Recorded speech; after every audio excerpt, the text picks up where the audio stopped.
ನಾರಾಯಣಂ ನಮಸ್ಕೃತ್ಯ ನರಂ ಚೈವ ನರೋತ್ತಮಂ ದೇವೀಂ ಸರಸ್ವತೀಂ ವ್ಯಾಸಂ ತತೋ ಗ್ರಂಥಮುದೀರಯೇ ಯಂ ಪ್ರವ್ರಜಂತಮನುಪೇತಮಪೇತಕೃತ್ಯಂ ದ್ವೈಪಾಯನೋ ವಿರಹಕಾತರ ಆಜುಹಾವ ಪುತ್ರಾ ಇತಿ ತನ್ಮಯತಯಾ ತರವೋಪಿ ನೇದುಃ ತಂ ಸರ್ವಭೂತಹೃದಯಂ ಮುನಿಮಾನತೋಸ್ಮಿ ಯಸ್ಯಾನುಭಾವಮಖಿಲಶ್ರುತಿಸಾರಮೇಕಂ ಅಧ್ಯಾತ್ಮದೀಪಮತಿತಿತೀರ್ಷತಾಂ ತಮೋಂಧಂ ಸಂಸಾರಿಣಾಂ ಕರುಣಯಾಃ ಪುರಾಣಗುಹ್ಯಂ ತಂ ವ್ಯಾಸಸೂನುಮುಪಯಾಮಿ ಗುರುಂ ಮುನೀನಾಂ ಮಾತರ್ಮೇ ಮಾತರಿಶ್ವನ್ನ ಪಿತರತುಲಗುರೋ ಭ್ರಾತರಿಷ್ಟಾಪ್ತಬಂಧೋ ಸ್ವಾಮಿನ್ ಸರ್ವಾಂತರಾತ್ಮನ್ನ ಜರ ಜರ ಇತರ್ಜನ್ಮ ಮೃತ್ಯಾಮಯಾನಾಂ ಗೋವಿಂದೇ ದೇಹಿ ಭಕ್ತಿಂ ಭವತಿ ಚ ಭಗವನ್ ಊರ್ಜಿತಾಂ ನಿರ್ನಿಮಿತ್ತಾಂ ನಿರ್ವ್ಯಾಜಾಂ ನಿಶ್ಚಲಾಂ ತದ್ಗುಣಗಣ ಬೃಹತೀಂ ಶಾಶ್ವತೀಂ ಆಶುದೇವ. ನಾರಾಯಣಂ ನಮಸ್ಕೃತ್ಯ ನರಂ ಚೈವ ನರೋತ್ತಮಂ ದೇವೀಂ ಸರಸ್ವತೀಂ ವ್ಯಾಸಂ ತತೋ ಗ್ರಂಥಮುದೀರಯೇ. ಇವತ್ತು ಅಷ್ಟಮಿ. ತ್ರಿವಿಕ್ರಮ ಪಂಡಿತರ ನೆನಪು ಮತ್ತು ಭೀಷ್ಮಾಚಾರ್ಯರ ನೆನಪು ಎರಡನ್ನೂ ಒಟ್ಟಿಗೆ ಮಾಡಿಕೊಳ್ಳೋದು ಅಂತ. ತ್ರಿವಿಕ್ರಮ ಪಂಡಿತರ ಒಂದು ಸ್ತೋತ್ರ ಇದೆ, ಪೂರ್ಣಬೋಧ ಸ್ತೋತ್ರ ಅಂತ ಕರೀತಾರೆ. ಅಂಗಾಲಿನಿಂದ ಹಿಡಿದು ತಲೆಯವರೆಗೂ ಆಚಾರ್ಯರನ್ನು ಚಿಂತನೆ ಮಾಡುವ, ಆಚಾರ್ಯರ ಬಗೆಗೆ ಧ್ಯಾನ ಮಾಡಲಿಕ್ಕೆ ಪ್ರೇರಿಸುವ ಒಂದು ಅಷ್ಟಕ. ಅದನ್ನು ನಾವು ನೋಡಲಿದ್ದೇವೆ, ಅದು ನೋಡಬೇಕಿವತ್ತು. ಪ್ರಣತವಾನ್ ಪ್ರಾಣಿನಾಂ ಪ್ರಾಣಭೂತಂ ಪ್ರಣತಿಭಿಪ್ರೀಣಯೇ ಪೂರ್ಣಬೋಧಂ ಅಂತ ಒಂದು ಇದೆ. ಸುಮಾರು ಒಂದು 10-12 ಸೊಲ್ಲುಗಳಿವೆ. ಅದರಲ್ಲಿ ಆಚಾರ್ಯರನ್ನು ಅನನ್ಯವಾಗಿ ಕಟ್ಟಿಕೊಟ್ಟಿದ್ದಾರೆ, ಅವರು ನೋಡಿದವರಲ್ವಾ. ಹೀಗಾಗಿ ತ್ರಿವಿಕ್ರಮ ಪಂಡಿತರ ನೆನಪು ಅಂದರೆ ತ್ರಿವಿಕ್ರಮ ಪಂಡಿತರು ಆಚಾರ್ಯರನ್ನು ಯಾವ ರೀತಿ ನೋಡಿದರು ಅಂತನ್ನುವ ಚಿಂತನೆ, ಅದನ್ನು ನಾವು ಮಾಡಲಿದ್ದೇವೆ. ಎಂದಿನಂತೆ ಭಾಗವತ ಸರಿಸುಮಾರು 3/4 ಗಂಟೆಯ ಕಾಲ ನೋಡಿ, ಇನ್ನು 1/4 ಗಂಟೆ ಉಳಿದದ್ದರಲ್ಲಿ ಪ್ರಣತವಾನ್ ಪ್ರಾಣಿನಾಂ ಪ್ರಾಣಭೂತಂ ಅನ್ನುವ ಆಚಾರ್ಯರ ಬಗೆಗಿನ ಸ್ತೋತ್ರವನ್ನು ನಾವು ನೋಡೋಣ.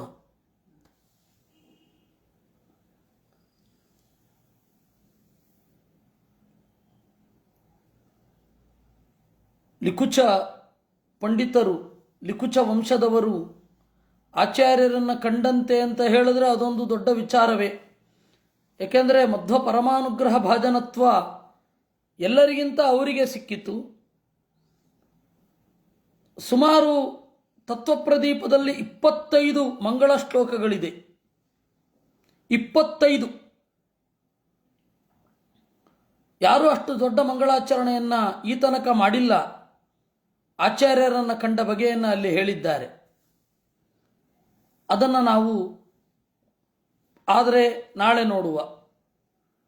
ತತ್ವಪ್ರದೀಪದ ಮಂಗಳಾಚರಣೆಯನ್ನು ನಾಳೆ ನೋಡೋಣ.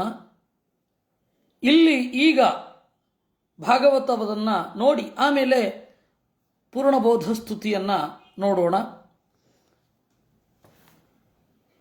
ಶ್ರೀ ಶುಕ ಉವಾಚ ಸ ಏವಂ ಭಗವಾನ್ ಪೃಷ್ಟಃ ಕ್ಷತ್ರ ಕೌಶಾರವಿರ್ಮುನಿಃ ಪುಂಸಾಂ ನಿಶ್ರೇಯಸಾರ್ಥಾಯ ತಮಾಹ ಬಹುಮಾನಯನ್. ಕ್ಷತ್ತ ವಿದುರನು ಮೈತ್ರೇಯರನ್ನು ಕೇಳಿದಾಗ ಮೈತ್ರೇಯರು ಈ ಪ್ರಶ್ನೆ ಅದರ ಬಗೆಗೆ ಬಹಳ ಸಂತೋಷಪಟ್ಟರಂತೆ. ಪ್ರಶ್ನೆ ಅನ್ನೋದು ತತ್ವದ ಬಗ್ಗೆ ಕೇಳಿದಾಗ ಸಂತೋಷ ಪಡಬೇಕು. ಕಾರಣ ಏನು ಅಂದರೆ ಎಲ್ಲ ವಸ್ತುವಿನ ಎಲ್ಲ ತತ್ವದ ಆಯಾಮವನ್ನು ನಾವು ನೋಡಿರೋಲ್ಲ. ಬೇರೆ ಬೇರೆ ಆಯಾಮಗಳಿಂದ ಅವರು ಪ್ರಶ್ನೆ ಕೇಳಿರ್ತಾರೆ. ಕೇಳುವವರು ಅವರ ಪ್ರಶ್ನೆಯಿಂದ ನಮಗೆ ಹೊಸ ಹೊಳಹು ಬರಲಿ ಅಂತ ಹೇಳಿ ನಮಗದಿರಬೇಕು. ಅದರಿಂದಾಗಿ ಪ್ರಾಮಾಣಿಕವಾಗಿ ಅದನ್ನು ಅಡ್ಮಿಟ್ ಮಾಡಬೇಕು. ಯಾಕೆಂದರೆ ಶ್ರೋತೃಗಳಿಂದ ಕಲಿಯೋದು ಬಹಳಷ್ಟು ಇದೆ. ಅದಕ್ಕೆ ನಾನೇ ಜ್ವಲಂತ ಸಾಕ್ಷಿ. ಪ್ರಶ್ನೆಗಳನ್ನು ಕೇಳಿದಾಗ ಆ ಪ್ರಶ್ನೆಗಳ ಆಯಾಮ ನನ್ನನ್ನು ಬೇರೆ ಕಡೆಗೆ ಒಯ್ಯತ್ತೆ, ಬೇರೆ ಕಡೆಗೆ ಯೋಚನೆ ಮಾಡುವಂತೆ ಮಾಡುತ್ತೆ. ಅದರಿಂದ ಪ್ರಶ್ನೆ ಜೆನ್ಯುವನ್ ಆಗಿರಬೇಕು. ಆ ಸಂಗತವಾದ ಪ್ರಶ್ನೆ ಬಂದಾಗ ಅದನ್ನು ಸಂತೋಷ ಪಡಬೇಕು. ಯಾಕೆ ಅಂದರೆ ಈ ದಾರಿಯಲ್ಲಿ ನಾವು ಯೋಚನೆ ಮಾಡಲಿಕ್ಕಾಗತ್ತಲ್ಲ ಅಂತ. ಅದರಿಂದಾಗಿ ಉತ್ತರಿಸೋದು ಅಂತಂದರೆ ಕಲಿಯೋದು ಅಂತಲೇ ಅರ್ಥ. ಯಾವುದಾದ್ರೂ ಒಂದು ಪ್ರಶ್ನೆಗೆ, ಚೆನ್ನಾದ ಪ್ರಶ್ನೆಗೆ ಉತ್ತರಿಸೋದು ಅಂದರೆ ಅದು ಕಲಿಯೋದು ಅಂತಾನೆ. ಮೈತ್ರೇಯರು ಬಹಳ ಸಂತೋಷಪಟ್ಟರು ಆ ಪ್ರಶ್ನೆ ಕೇಳಿದಾಗ ಅಂತಾರೆ. ಏನು ಹೇಳಿದ್ರು ಮೈತ್ರೇಯರು? ಸಾಧು ಪೃಷ್ಟಂ ತ್ವಯಾ ಸಾಧೋ ಲೋಕಾನ್ ಸಾಧ್ವನುಗೃಹತ ಕೀರ್ತಿಂ ವಿತನ್ವತ ಲೋಕೆ ಆತ್ಮನೋ ಧೋಕ್ಷಜಾತ್ಮನಃ. ಸಾಧೋ ಸಜ್ಜನನೇ, ಲೋಕದ ಮೇಲಿನ ಪ್ರೀತಿಯಿಂದ ನೀನು ಈ ಪ್ರಶ್ನೆಯನ್ನು ಕೇಳಿದ್ದೀಯ. ತನ್ಮೂಲಕ ದೇವರ ಭಕ್ತ ನಾನು ಅಂತ ಜಗತ್ತಿಗೆ ಸಾರಿ ಹೇಳಿದ್ದೀಯ. ಅಷ್ಟು ದೊಡ್ಡ ಪೊಸಿಷನ್ನಲ್ಲಿ ಇರುವವರು, ಅಷ್ಟು ದೊಡ್ಡ ಸ್ಥಾನದಲ್ಲಿ ಇರುವವರು ದೇವರ ಬಗೆಗೆ ಪ್ರಶ್ನೆ ಕೇಳಿದಾಗ ಜನಸಾಮಾನ್ಯರು ಯೋಚನೆ ಮಾಡಬೇಕಾಗತ್ತೆ. ಅಂತಹ ಎತ್ತರದ ಸ್ಥಾನದಲ್ಲಿರುವವರೇ ದೇವರ ಬಗೆಗೆ ಪ್ರಶ್ನೆ ಕೇಳ್ತಾರೆ ಅಂದರೆ ದೇವರ ಮಹಿಮೆಯ ಅಗಾಧತೆ ಎಷ್ಟು ಅಂತ. ಆ ಹಿನ್ನೆಲೆಯಲ್ಲಿ ನೀನು ಪ್ರಶ್ನೆ ಕೇಳಿದ್ದೀಯ, ಸಂತೋಷ ಆಯಿತು. ನಿನಗೆ ಬೇಕಿಲ್ಲ. ಕಾರಣ ಏನು ಅಂದರೆ ನೀನು ವೇದವ್ಯಾಸರ ಮಗನಾಗಿ ಇದೆಲ್ಲವನ್ನೂ ತಿಳಿದಿದ್ದೀಯ. ಎಷ್ಟೇ ಶಾಸ್ತ್ರವನ್ನು ತಿಳಿದರೂ ಕೂಡ ಅದನ್ನು ಆವೃತ್ತಿ ಮಾಡಬೇಕು, ಆವೃತ್ತಿ ಮಾಡ್ತಾ ಇರಬೇಕು. ಅನಾಮ್ನಾಯ ಮಲಾ ವೇದಾಹ ಅಂತ ಹೇಳ್ತಾರೆ. ನಾವು ಕಲಿತ ವೇದದಲ್ಲಿ ಕೊಳೆ ಸೇರಿಕೊಳ್ಳೋದು ಅಂದರೆ ಏನು ಅಂದರೆ ಅದನ್ನು ಮತ್ತೆ ಓದದೇ ಇರೋದು. ಅನಭ್ಯಾಸ ವಿಷಾ ವಿದ್ಯಾ, ಅನಭ್ಯಾಸ ವಿಷಾ ವಿದ್ಯಾ. ವಿದ್ಯೆ ವಿಷಯ ಆಗೋದು ಯಾವಾಗ ಅಂತಂದಾಗ ಅಂದರೆ ಅದನ್ನು ಆವೃತ್ತಿ ಮಾಡದೇ ಇರೋದು. ಆಗ ಅದು ವಿದ್ಯೆ ವಿಷ ಆಗಿಬಿಡುತ್ತೆ. ಆ ಹಿನ್ನೆಲೆಯಲ್ಲಿ ಸಿಕ್ಕ ಸಜ್ಜನರಲ್ಲಿ ಅದನ್ನು ಕೇಳ್ತಾ ಇರಬೇಕು, ಮಾತಾಡ್ತಾ ಇರಬೇಕು, ಅದರ ಬಗ್ಗೆ ಚಿಂತನೆ ಮಾಡ್ತಾ ಇರಬೇಕು. ಆಗ ಏನಾಗುತ್ತೆ, ಆ ವಿದ್ಯೆ ಅನ್ನೋದು ನಮಗೆ ಆನಂದವನ್ನು ನೀಡುತ್ತೆ. ಅದಿಲ್ಲದಿದ್ದರೆ ಅನಭ್ಯಾಸ ವಿಷ ವಿದ್ಯೆ. ಅನಾಮ್ನಾಯ ಮಲಾ ವೇದಾಹ ಸ್ತ್ರೀಣಾಂ ಕೌತೂಹಲಂ ಮಲಂ ಅಂತಾನೆ ಕರ್ಣ. ಅವನು ಇನ್ನೂ ಭೀಕರವಾದ ಮಾತುಗಳನ್ನು ಹೇಳ್ತಾನೆ. ಮಲಂ ಪೃಥಿವ್ಯಾ ಬಾಹ್ಲೀಕಾಹ ಅಂತ ಹೇಳ್ತಾನೆ. ಮಲಂ ಪೃಥಿವ್ಯಾ ಬಾಹ್ಲೀಕಾಹ, ಇಡೀ ಭೂಮಿಗೆ ಮಲದಂತೆ ಇರುವವರು ಯಾರು ಅಂದರೆ ಬಾಹ್ಲೀಕರು. ಅಂದರೆ ಹೊರಗಡೆಯೇ ನಿಲ್ಲುವವರು, ಹೊರಗಡೆ ಬಿಟ್ಟು ಒಳಗಡೆ ಹೋಗಲಿಕ್ಕೆ ಕೇಳದವರು, ಮೆಟೀರಿಯಲ್ ವೆಲ್ತಿನ ಹಿಂದೆ ಬಿದ್ದವರು ಅಥವಾ ಮೆಟೀರಿಯಲ್ ವರ್ಲ್ಡ್ಗಿಂತ ಆಚೆ ಇದೆ ಅಂತ ತಿಳಿಯದವರು ಈ ಭೂಮಿಯ ಮಲ. ಯಾಕೆ ಅಂದರೆ ಅವರಿಂದ ಎಲ್ಲ ಅನರ್ಥಗಳು ಆಗ್ತದೆ. ಹಾಗೆ ಒಬ್ಬೊಬ್ಬರಲ್ಲಿ ಒಂದೊಂದು ದೋಷವನ್ನು ಹೇಳ್ತಾನೆ ಕರ್ಣ. ಅದನ್ನು ಹೇಳೋದು ಶಲ್ಯನೊಡನೆ ಗಲಾಟೆ ಮಾಡಬೇಕಾದ್ರೆ ಅದು ಬರೋದು ಕರ್ಣ ಪರ್ವದಲ್ಲಿ. ಅನಭ್ಯಾಸ ಮತ್ತೆ ಮತ್ತೆ ಆವೃತ್ತಿ ಮಾಡದೇ ಹೋದರೆ ವಿದ್ಯೆ ವಿಷ ಆಗತ್ತೆ. ಈ ಹಿನ್ನೆಲೆಯಲ್ಲಿ ವಿದುರ ಮತ್ತೆ ಮತ್ತೆ ಮತ್ತೆ ಮತ್ತೆ ಬೇರೆ ಬೇರೆ ಅವರಲ್ಲಿ ಚರ್ಚೆ ಮಾಡ್ತಾ ಇರ್ತಾನೆ. ಅದು ದಾಖಲಾಗತ್ತೆ. ಆ ದಾಖಲಾಗಿದ್ದನ್ನು ನಾವಿವತ್ತು ಓದ್ತೇವೆ. ಇದರಿಂದ ಎರಡು ಪ್ರಯೋಜನ. ಅನಾದಿ ಕಾಲದಿಂದ ಈ ಪ್ರಶ್ನೆ ಈ ಉತ್ತರ ಅಂತ, ಮತ್ತು ಅನಾದಿ ಕಾಲದಿಂದ ಸಂಪ್ರದಾಯದಿಂದ ಇದೇ ಪ್ರಶ್ನೆ. ಯಾರೋ ಹೇಳ್ತಾರೆ ಇಲ್ಲ ಪ್ರಶ್ನೆ ಮಾಡೋದು ಇದು ದೊಡ್ಡ ಸಂಗತಿ ಅಂತ. ಹೊಸದಾಗಿ ಪ್ರಶ್ನೆ ಯಾರೂ ಮಾಡಲ್ಲ. ನಾವು ಮಾಡಿರೋ ಪ್ರಶ್ನೆಯನ್ನು ಬೇರೆ ಯಾರೋ ಮಾಡಿಯೇ ಇರ್ತಾರೆ. ಅವರಿಗೆ ಸಿಕ್ಕ ಉತ್ತರ ನಮಗೆ ಸಿಗಬೇಕು ಅಂತ ನಮಗಿರಬೇಕೇ ವಿನಃ ನಾನೇ ಮೊದಲು ಪ್ರಶ್ನೆ ಮಾಡ್ತಾ ಇದ್ದೇನೆ ಅಂತ ಹಮ್ಮು ಯಾರಿಗೂ ಬರಬಾರದು. ಯಾಕೆಂದರೆ ನಾವೆಲ್ಲ ಯಾವಾಗ್ರಿ ಬಂದವರು? ನಾವು ಒಂದು ನೊಣದ ತರಹ ಹೀಗೆ ಬಂದು ಹೀಗೆ ಹೊಟ್ಟೋಗ್ತೇವೆ. ಅಲ್ಲಿ ಏನು ಪ್ರಶ್ನೆಗಳು ಬಂದಿದೆ ಅದನ್ನು ಹಿಂದೆಯೋನವರು ಯಾರೂ ಕೇಳಿರಲಿಲ್ಲ ಅಂದ್ರೆ ಏನರ್ಥ? ಅದರಿಂದ ನಮಗೆ ಆ ಒಂದು ಎಚ್ಚರ ಬೇಕು, ಸಂಪ್ರದಾಯದಿಂದ ಈ ಪ್ರಶ್ನೆ ಈ ಉತ್ತರ ಬಂದಿದೆ ಅಂತ. ಆಮೇಲೆ ಇಂತಹ ಹಿರಿಯರು ಭೇಟಿಯಾದಾಗ ಶಾಸ್ತ್ರ ವಿಚಾರವನ್ನು ಮಾಡ್ತಾ ಇದ್ರು. ಅದರಿಂದಾಗಿ ನಾವು ಕೂಡ ಯಾರನ್ನೋ ಭೇಟಿಯಾದಾಗ ಔಪಚಾರಿಕವಾದ ಮಾತುಗಳೆಲ್ಲ ಮುಗಿದ ಮೇಲೆ ಅನೌಪಚಾರಿಕವಾಗಿ ಶಾಸ್ತ್ರವನ್ನೇ ಕುರಿತು ಮಾತನಾಡಬೇಕು ಅನ್ನೋದನ್ನು ಹೇಳಿಕೊಟ್ಟಾಗಾಯಿತು. ನೈತಚ್ಛತ್ರಂ ತ್ವಯಿಕ್ಷತ್ತಃ ಬಾದರಾಯಣ ವೀರ್ಯಜೆ ಗೃಹೀತೋ ನನ್ಯಭಾವೇನ ಯತ್ವಯಾ ಹರಿರೀಶ್ವರ. ಮೈತ್ರೇಯರು ಹೇಳ್ತಾರೆ, ವಿದುರ, ನೀನು ಈ ಪ್ರಶ್ನೆ ಕೇಳಿದಿ ಅನ್ನೋದರಲ್ಲಿ ಯಾವುದೇ ಆಶ್ಚರ್ಯ ಇಲ್ಲಪ್ಪ. ಯಾಕೆ ಅಂತಂದರೆ ನೀನು ಯಾರು? ವೇದವ್ಯಾಸರ ಮಗ. ವೇದವ್ಯಾಸರ ಮಗ ಅನ್ನೋದಕ್ಕಿಂತ ಮಿಗಿಲಾಗಿ ದೇವರ ಭಕ್ತ. ಪ್ರಜ್ಞೆ ಇದೆ, ಭಕ್ತಿ ಇದೆ. ಭಾವುಕತೆ ಮತ್ತೆ ಪ್ರಜ್ಞೆ ಎರಡೂ ಕೂಡ ಸಂತುಲಿತವಾಗಿ ನಿನ್ನಲ್ಲಿ ಇದೆ. ಅಂತಹ ಹಿರಿಮೆ ನಿನ್ನದು. ಮಾಂಡವ್ಯ ಚಾಪಾತ್ ಭಗವಾನ್ ಪ್ರಜಾ ಸಂಯಮನೋಯಮಃ ಭ್ರಾತು ಕ್ಷೇತ್ರೇ ಭುಜಿಷ್ಯಾಯಾಮ್ ಜಾತ ಸತ್ಯವತಿ ಸುತಾತ್. ನೀನು ಯಾರು ಅಂತ ನನಗೆ ಗೊತ್ತು. ಮಾಂಡವ್ಯರ ಶಾಪದಿಂದ ಪ್ರಜೆಗಳನ್ನು ನಿಗ್ರಹ ಮಾಡುವ ಯಮ, ವೇದವ್ಯಾಸರಿಂದ ಭುಜಿಷ್ಯಾಯಾಮ್ ಅರಮನೆಯ ಉಳಿಗದವಳಲ್ಲಿ ಹುಟ್ಟಿದ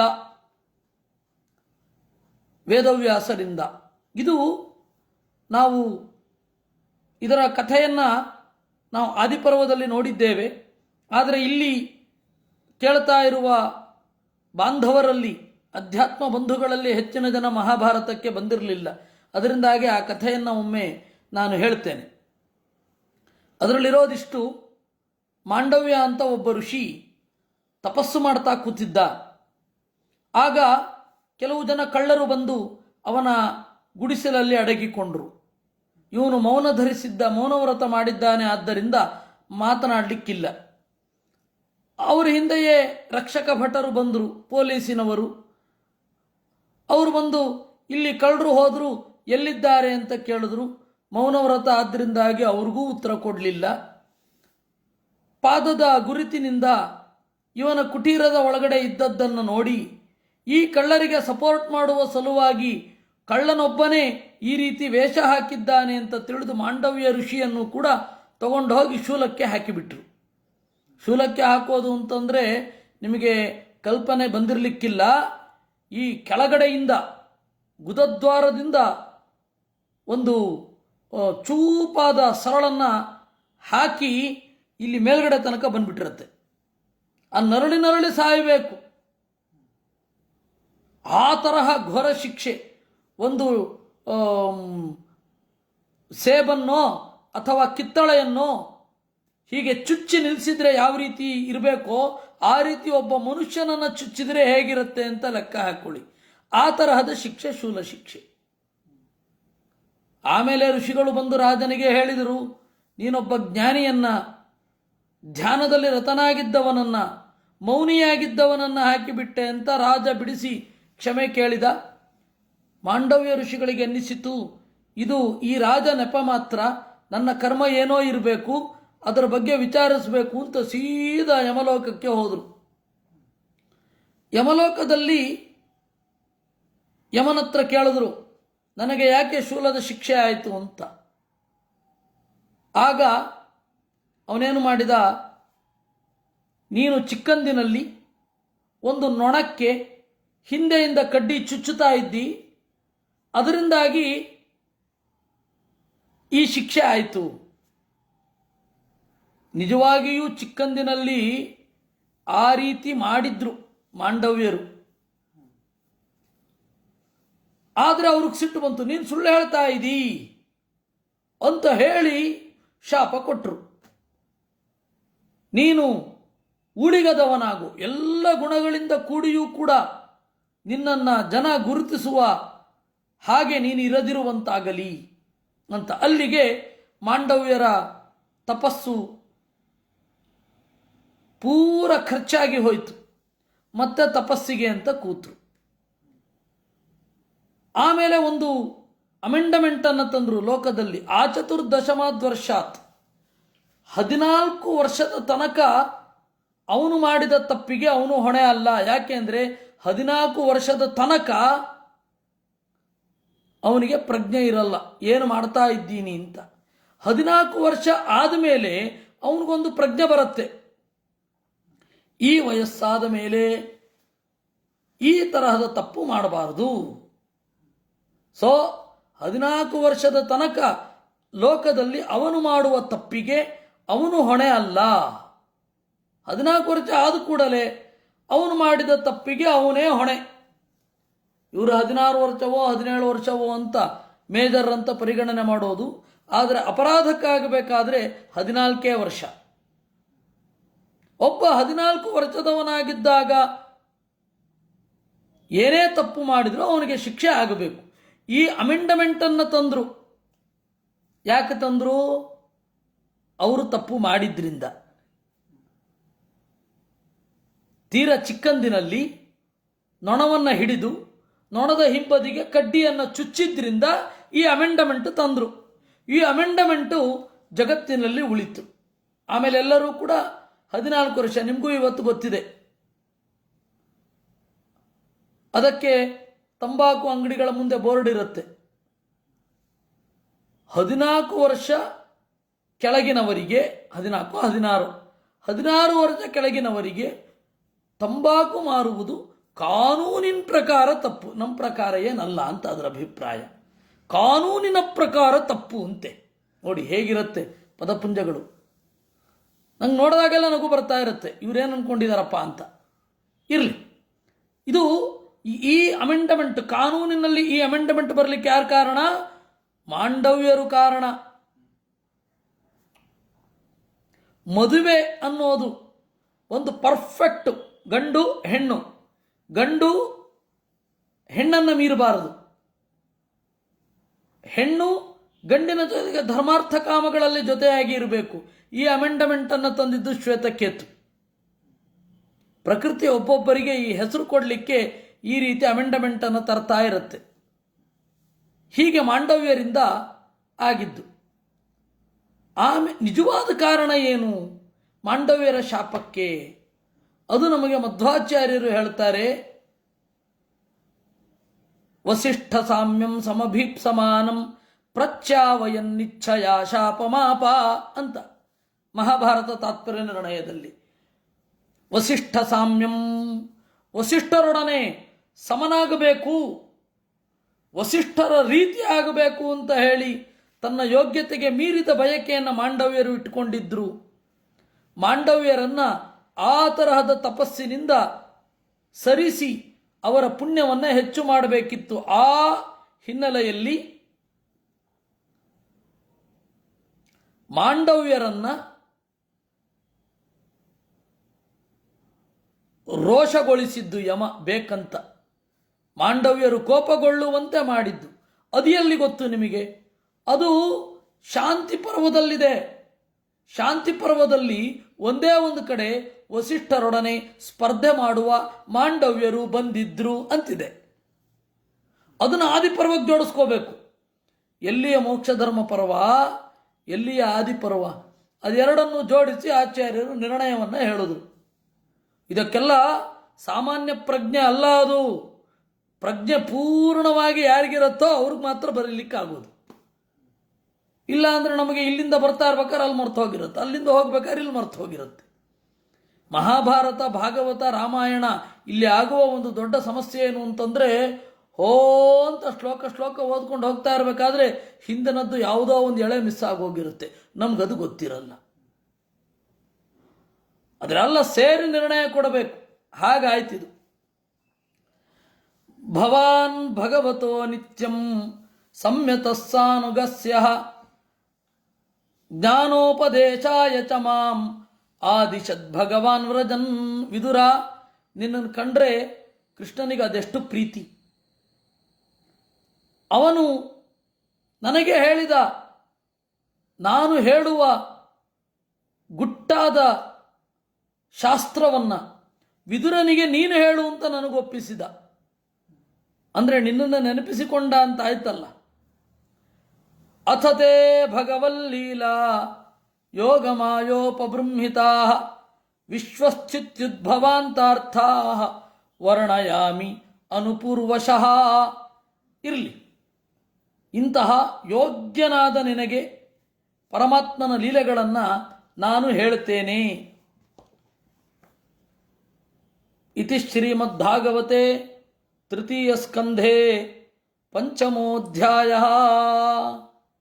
ಶ್ರೀಚುಕ ಉವಾಚ ಭಗವಾನೇಕ ಏವೇತ್ ಆಸೇದಂ ಅಗ್ರ ಆತ್ಮಾತ್ಮನಾಂ ವಿಭುಃ ಆತ್ಮೇಚ್ಛಾನುಗುಣೋ ಹ್ಯಾತ್ಮ ನಾನಾಶಕ್ತ್ಯುಪಲಕ್ಷಿತಃ. ಭಗವಾನ್ ಏಕ ಏವ ಆಸೀತ್. ದೇವರು ಮೊದಲೊಬ್ಬನೇ ಇದ್ದ. ಯಾರವನು? ಆತ್ಮನಾಂ ವಿಭು ಅಂದರು. ಆತ್ಮರು ಅಂದರೆ ಜೀವರು, ವಿಭು ಅಂತಂದರೆ ಸ್ವಾಮಿ, ಎಲ್ಲ ಜೀವರ ಒಡೆಯ ಅಂದರೆ ಜೀವೇಶ. ಎಲ್ಲ ಜೀವರ ಒಡೆಯ ಭಗವಂತ ಮೊದಲಿದ್ದ. ಆತ್ಮೇಚ್ಛಾನುಗತೋ ಹಿ ಆತ್ಮೇಚ್ಛಾನುಗತಃ. ದೇವರು ಸ್ವತಂತ್ರ, self dependent or self sufficient. ದೇವರು ತನ್ನನ್ನು ಸೆಲ್ಫ್ ರಿಲಯಂಟ್, ತನ್ನನ್ನು ತಾನು ಅವನೊಬ್ಬ ಮಾತ್ರ ನಿಯಂತ್ರಣ ಮಾಡೋದು, ಬೇರೆ ಯಾರೂ ಅವನು ನಿಯಂತ್ರಣ ಮಾಡಲಿಕ್ಕಾಗಲ್ಲ. ಅಂಥವರನ್ನು ಸ್ವತಂತ್ರ ಅಂತ ಕರೆಯೋದು. ಆತ್ಮ ಅಂತರ್ಯಾಮಿ ನಾನಾ ಶಕ್ತ್ಯುಪಲಕ್ಷಿತ. ಬೇರೆ ಬೇರೆ ತರಹದ ಶಕ್ತಿಗಳಿಂದ ಅವನು ಉಪಲಕ್ಷಿತ.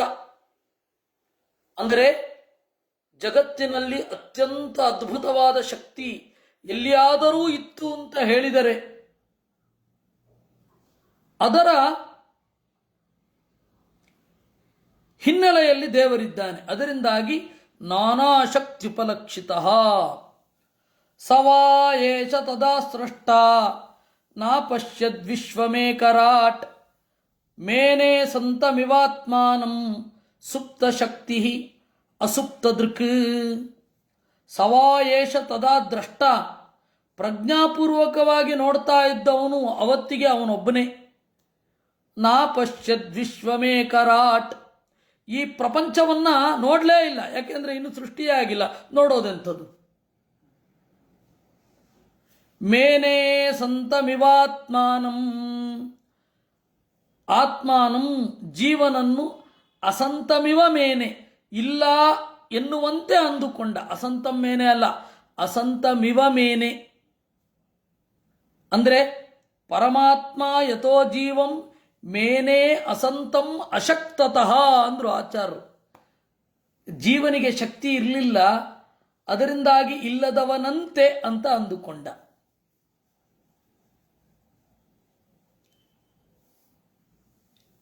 ಶಕ್ತಿ ಇಲ್ಲದವನು ಇಲ್ಲದವನು ಅಂತಾನೆ ಅರ್ಥ.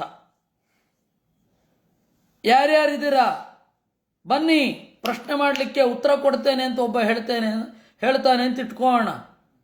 ಯಾರಿಗೆ? ಪ್ರಶ್ನೆ ಮಾಡುವ ತಾಕತ್ತಿರುವವರನ್ನೇ ಇಟ್ಕೊಳ್ಳೋದು. ಯಾರು ಇಲ್ವಾ ಪ್ರಶ್ನೆಗೆ ಅಂತನವನು. ಅಲ್ಲಿ ಪ್ರಶ್ನೆ ಮಾಡುವ ಶಕ್ತಿ ಇರುವವರು ಅಷ್ಟೇ ಅರ್ಥ. ಹಾಗೆ ಅಸಂತಮಿವ ಆತ್ಮಾನಂ, ಜೀವ ಇದ್ದಾನೆ ಇಲ್ಲ ಅಂತಲ್ಲ, ಇದ್ದರೂ ಅವನಿಗೆ ಯಾವ ತರಹದ ಶಕ್ತಿಯೂ ಇರಲಿಲ್ಲ. ಅದರಿಂದ ಅಸಂತಮಿವ ಮೇನೆ. ನಾವು ಇವತ್ತು ಲೋಕದಲ್ಲಿ ಆಟಕ್ಕುಂಟು ಲೆಕ್ಕಕ್ಕಿಲ್ಲ ಅಂತೇವೆ. ಲೆಕ್ಕಕ್ಕಿಲ್ಲದವನನ್ನಾಗಿ ಕಂಡ ಅಂತ ಅರ್ಥ. ಅಂದರೆ ಜೀವ ಇದ್ದಾನೆ, ಅವನಿಗೆ ಯಾವ ತರಹದ ಶಕ್ತಿಯೂ ಇಲ್ಲ. ಯಾವ ತರಹದ ಶಕ್ತಿಯೂ ಇಲ್ಲ, ಆದ್ದರಿಂದಾಗಿ ಅವನು ಇಲ್ಲ ಇಲ್ಲದವನಂತಿದ್ದಾನೆ. ಅಸನ್ನಸೌ ಯಥೋ ನಿತ್ಯಂ ಸತ್ಯಜ್ಞಾನೋ ಯಥೋ ಹರಿಹಿ. ದೇವರು ಸನ್ ಯಾಕೆ ಅಂದರೆ ಶಕ್ತ, ಇವನು ಅಸನ್ ಯಾಕೆ ಅಂದರೆ ಅಶಕ್ತ.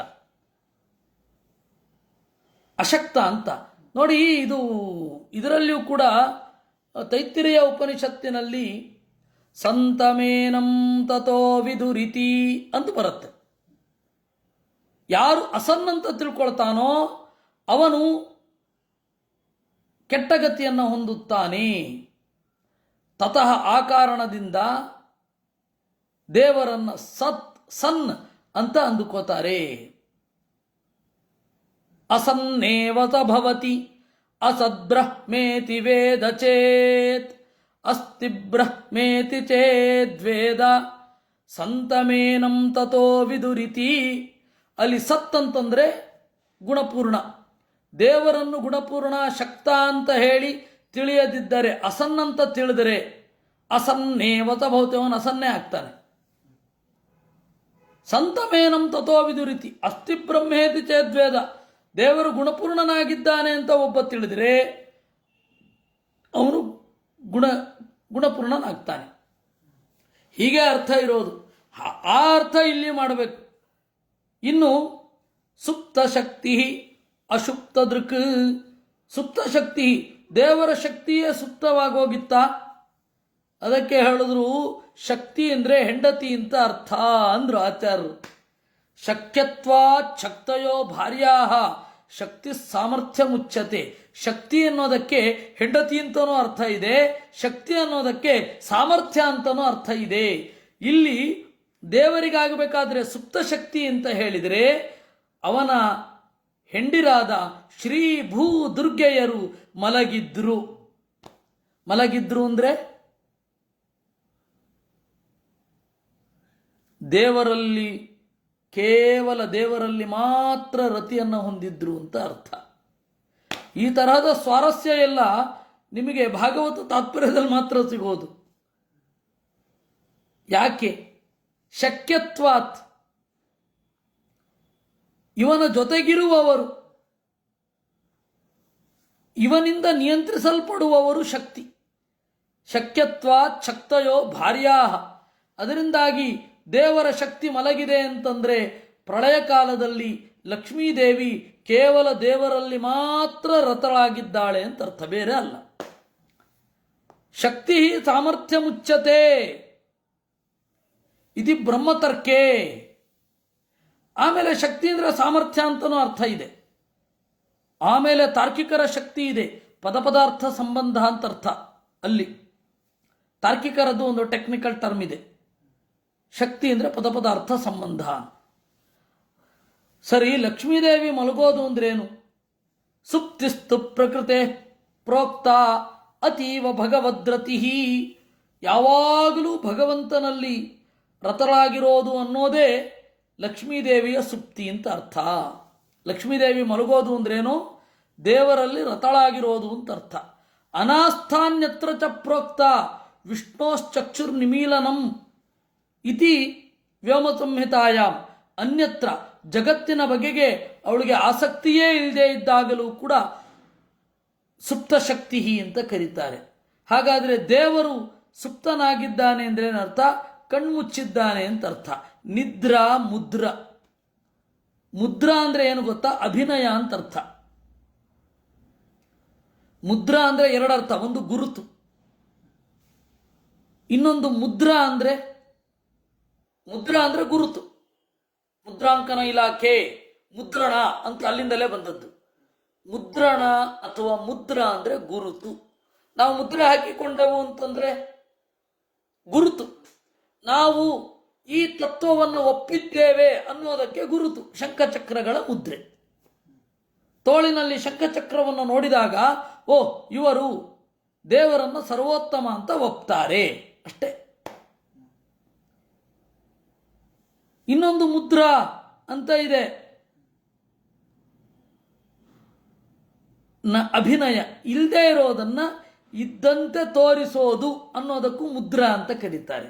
ನಿದ್ರಾ ಮುದ್ರಾ, ದೇವರಿಗೆ ಮುದ್ರೆ ಅನ್ನೋದು, ನಿದ್ರೆ ಅನ್ನೋದು ಮುದ್ರೆ ಅಂದರೆ ಇಲ್ಲ, ಕೇವಲ ಮಲಗಿರ್ತಾನೆ, ಕಣ್ಮುಚ್ಚಿರ್ತಾನಷ್ಟೆ, ಅದು ನಿದ್ರೆಯ ಮುದ್ರೆ.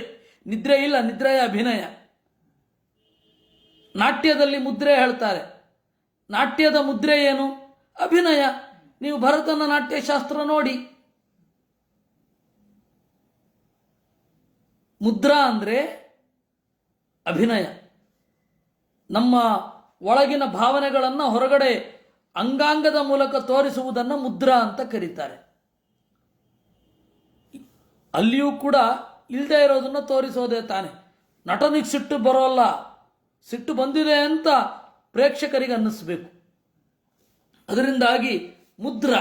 ಈಗ ಬನ್ನಿ, ಹಯಗ್ರೀವ ಪುಸ್ತಕ ಮುದ್ರೆಯನ್ನು ಇಟ್ಕೊಂಡಿದ್ದಾನೆ, ಪುಸ್ತಕ ಇಟ್ಕೊಂಡಿಲ್ಲ. ಇಲ್ಲಿ ಅದರಿಂದಾಗಿ ವಿಷ್ಣೋಹ ಮುದ್ರಾ, ದೇವರು ಮಲಗಿದ್ದಾನೆ ಅಂದರೆ ಏನರ್ಥ? ಕಣ್ಣನ್ನು ಮುಚ್ಚಿದ್ದಾನೆ ಅಂತ ಅರ್ಥ ಅಷ್ಟೇ. ನಿದ್ರೆ ಗಾಢವಾದ ರೋಗ ನಿದ್ರೆಯೂ ಅಲ್ಲ, ಭೋಗ ನಿದ್ರೆ, ಇದು ಭೋಗ ನಿದ್ರೆಯೂ ಅಲ್ಲ. ನಮ್ದೆಲ್ಲ ಒಂದೋ ಭೋಗ ನಿದ್ರೆ, ಒಂದೋ ರೋಗ ನಿದ್ರೆ. ಯೋಗ ನಿದ್ರೆ ನಮಗಿಲ್ಲ, ಮುಂದೆ ಗೊತ್ತಿಲ್ಲ, ದೇವರು ಕೊಟ್ಟರೆ ಉಂಟು. ದೇವರದ್ದು ಯೋಗ ನಿದ್ರೆ, ಜ್ಞಾನಪೂರ್ವಕವಾದ ಮುದ್ರೆ. ಅದರಿಂದಾಗಿ ಹಾಗೆ ಹೇಳ್ತಾರೆ. ಅದಕ್ಕೆ ಹೇಳಿದ್ರು ದೇವರ ಸುಕ್ತಿ ಅಂತಂದರೆ ಚಕ್ಷುರ್ನಿಮೀಲನಂ, ಕಣ್ಗಳನ್ನು ಮುಚ್ಚೋದಷ್ಟೇ. ಇತಿ ವ್ಯೋಮ ಸಂಹಿತಾಯಾಮ್ ಅಂತ ಒಂದು ಗ್ರಂಥ, ವ್ಯೋಮ ಸಂಹಿತಾ ಅನ್ನುವ ಒಂದು ಗ್ರಂಥ ಇದೆ, ಅದರಲ್ಲಿ ಇದೆ. ಈ ಹಿನ್ನೆಲೆಯಲ್ಲಿ ಸುಪ್ತ ಶಕ್ತಿ ಅಸುಪ್ತ ದೃಕ್, ದೇವರು ಅಸುಪ್ತ ದೃಕ್. ನೋಡಿ ಯಾಕೆ ಹೀಗೆ ಅರ್ಥ ಮಾಡಬೇಕು? ಸುಪ್ತ ಶಕ್ತಿ ಅಂದರೆ ದೇವರ ಸಾಮರ್ಥ್ಯವೇ ಮಲ್ಕೊಂಡ್ಬಿಟ್ಟಿದೆ ಅಂತ ಯಾಕೆ ಅರ್ಥ ಮಾಡಬಾರದು? ಯಾಕೆ ಅರ್ಥ ಮಾಡಬಾರದು ಅಂದರೆ ಮುಂದೆ ಅಲ್ಲಿ ಅಸುಪ್ತ ದೃಕ್ ಅಂತ ಇದೆ. ದೃಕ್ ಅಂದರೆ ಜ್ಞಾನ, ಮಲಗದ ಅರಿವಿನವಾ ಅಂತಿದೆ. ದೇವರ ಅರಿವು ಮುಗಿದಿಲ್ಲ, ಮಲಗಿಲ್ಲ ಅಂದ್ರೆ ಏನರ್ಥ? ಶಕ್ತಿ ಇದೆ ಅಂತ ತಾನೇ ಅರ್ಥ. ಹಾಗಾದರೆ ಸುಪ್ತ ಶಕ್ತಿ ಹೀಗೂ ಅಸುಪ್ತ ದೃಕ್ಕಿಗೂ ವ್ಯತ್ಯಾಸ ಇದೆ. ಎರಡರ ಅಂತರವನ್ನು ಕೂಡಿಸ್ಬೇಕು ಅಂದರೆ ನೀವು ಈ ರೀತಿಯ ಹೇಳಬೇಕು, ಬೇರೆ ದಾರಿಯೇ ಇಲ್ಲ. ಇಲ್ಲಾಂದ್ರೆ ಆ ಶ್ಲೋಕವೇ ಅಸಂಬದ್ಧ ಆಗಿ ಹೋಗುತ್ತೆ. ಅದರಿಂದ ಅದರ ಸ್ಪಿರಿಟ್ ಅನ್ನು ನಾವು ಗ್ರಹಿಸಬೇಕು. ಸಾವಾಯೇತಸ್ಯ ಸಂದ್ರಷ್ಟೃ ಶಕ್ತಿ ಸದಸದಾತ್ಮಿಕ ಮಾಯಾ ನಾಮ ಮಹಾಭಾಗ ಯಯೇದಂ ನಿರ್ಮಮೇ ವಿಭು. ಸಾವಾಯೇತಸ್ಯ ಸಂದ್ರಷ್ಟು, ಆ ತರಹದ ನಿತ್ಯ ಜ್ಞಾನಪೂರ್ಣನಾದ ಭಗವಂತನ ಶಕ್ತಿ ಅದು ಸದಸದಾತ್ಮಿಕ. ಮಣ್ಣು, ನೀರು, ಗಾಳಿ, ಆಕಾಶ, ಬೆಂಕಿ ಇವುಗಳನ್ನು ಒಳಗೊಂಡ ಜಡ ಪ್ರಕೃತಿ, ಅವುಗಳ ತಲೆಯ ಮೇಲಿರುವ ಚಿತ್ ಪ್ರಕೃತಿ. ಈ ಚಿತ್ ಪ್ರಕೃತಿಯನ್ನು ಮಾಯಾ ಅಂತ ಕರೀತಾರೆ. ಅದಕ್ಕನುಗುಣವಾಗಿ ಜಡ ಪ್ರಕೃತಿಯನ್ನು ಮಾಯಾ ಅಂತ ಕರೀತಾರೆ. ಕಾರ್ ಬಂತು ಅಂದರೆ ಒಳಗಡೆ ಇರುವವನ ಕ್ರಿಯೆ, ಅದರಿಂದಾಗಿ ಹೊರಗಡೆ ಇರುವ ವಸ್ತು. ಅದರಿಂದಾಗಿ ಯಯಾ ಇದಂ ನಿರ್ಮಮೇ ವಿಭು, ಇದನ್ನ ಆ ಜಡ ಪ್ರಕೃತಿಯಿಂದ ದೇವರು ನಿರ್ಮಾಣ ಮಾಡಿದ. ಕಾಲವೃತ್ಯಾಂ ತು ಮಾಯಾಯಾಂ ಗುಣಮಯ್ಯಾಂ ಅಧೋಕ್ಷಜ ಪುರುಷೇಣ ಆತ್ಮಭೂತೇನ ವೀರ್ಯಮಾಧತ್ತ ವೀರ್ಯವಾನ್. ಕಾಲವೆಂಬ ಮಾಯೆಯಲ್ಲಿ, ಕಾಲವೆಂಬ ಹೆಸರಿನ ಪ್ರಕೃತಿಯಲ್ಲಿ ತನ್ನ ವೀರ್ಯವನ್ನಿಟ್ಟವ ಪುರುಷ, ವೀರ್ಯವನ್ನು ಪಡೆದದ್ದು ಪ್ರಕೃತಿ. ಅದರಿಂದ ಈ ಪ್ರಪಂಚ ನಿರ್ಮಾಣ ಆಯಿತು. ತಥೋ ಭವನ್ ಮಹತ್ತತ್ವಂ ಅವ್ಯಕ್ತಾತ್ ಕಾಲಚೋದಿತಾತ್ ವಿಜ್ಞಾನಾತ್ಮಾತ್ಮದೇಹಸ್ಥಂ ವಿಶ್ವಂ ವ್ಯಂಜನ್ ತಮೋನುದನ್. ತತಃ, ಹೀಗೆ ಲಕ್ಷ್ಮೀನಾರಾಯಣರ ಸಂಯೋಗದಿಂದ, ಪ್ರಕೃತಿ ಪುರುಷರ ಸಂಯೋಗದಿಂದ ಏನಾಯಿತು?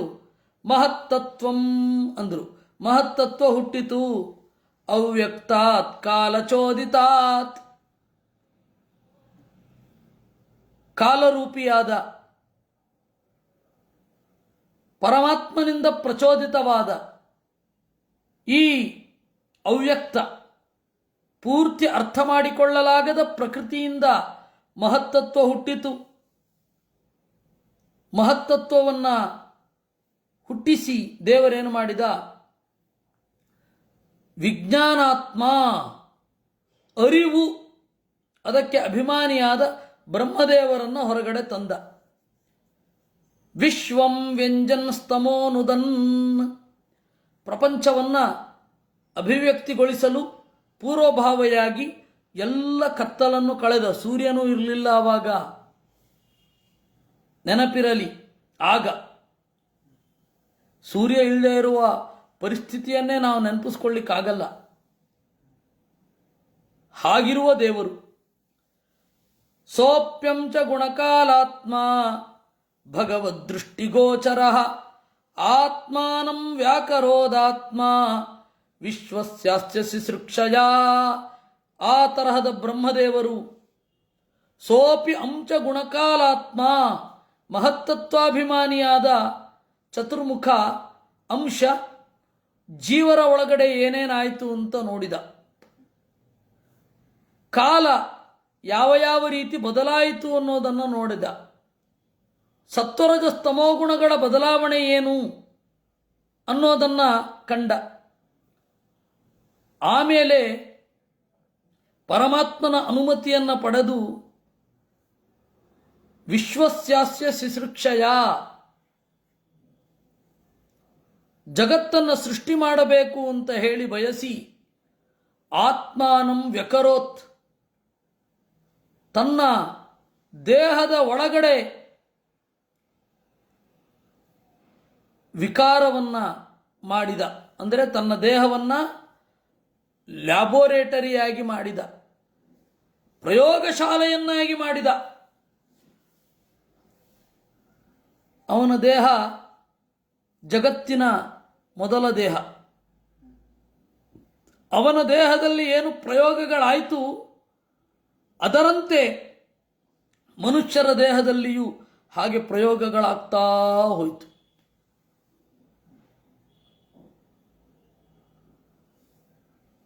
ಅವನ ರೂಪ ಹೇಗೆ ಇದೆ, ಮನುಷ್ಯರ ರೂಪ ಹಾಗಾಗ್ತಾ ಹೋಯಿತು.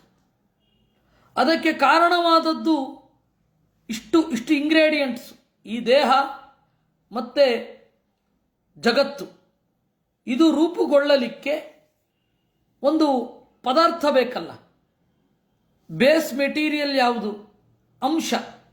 ಅಂಶ ಅಂತಂದರೆ ಜೀವ. ಅಂಶ ಅಂದ್ರೇನೆ ಜೀವ ಅಂತ. ಯಾಕೆ ಅಂದರೆ ಪರಮಾತ್ಮನಂತೆ ಇರುವವ. ಅದಕ್ಕೆ ಏನಂತ ಕರೀತಾರೆ? ಜೀವನಿಗೆ ಅಂಶ. ಮಮೈವಾಂಶೋ ಜೀವಲೋಕೆ ಅಂದ್ರೆ ಈಗ ಅರ್ಥ ಆಯ್ತಲ್ಲ. ಅಂಶ ಅಂದ್ರೇನೆ ಜೀವ ಅಂತ.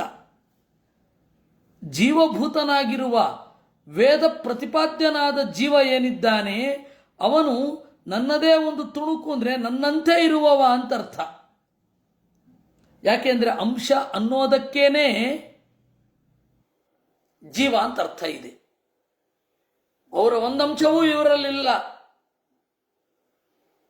ಅಂದ್ರೆ ಏನರ್ಥ? ಸಾದೃಶ್ಯ ಇಲ್ಲ ಅಂತ ಅರ್ಥ. ಅವರೊಂದು ತುಂಡು ಇವರಲ್ಲಿಲ್ಲ ಅಂತ ಅರ್ಥ ಮಾಡೋದಲ್ಲ. ಅಯ್ಯೋ ನಮ್ಮ ಗುರುಗಳಲ್ಲಿ ನಾವೆಲ್ಲಿ, ಅವರು ಒಂದಂಶದ ಪಾಂಡಿತ್ಯವೂ ನನ್ನಲ್ಲಿಲ್ಲ ಅಂದ್ರೆ ಅವ್ರ ತುಂಡು ನನ್ನಲ್ಲಿಲ್ಲ ಅಂತ ಅರ್ಥ ಮಾಡೋದಲ್ಲ. ಸಾದೃಶ್ಯ ಅಂತಾನೆ ಅರ್ಥ. ಅದೇ ಅಂಶ ಇಲ್ಲಿ. ಕಾಲ ಜೀವ ಗುಣಾದೀನಾಂ ಅಭಿಮಾನಿ ಚತುರ್ಮುಖ ಸರ್ವಜೀವಾಭಿಮಾನಿತ್ವಾತ್ ಅಂಶ ಇತ್ಯೇವ ಚೋಚ್ಯತೆ.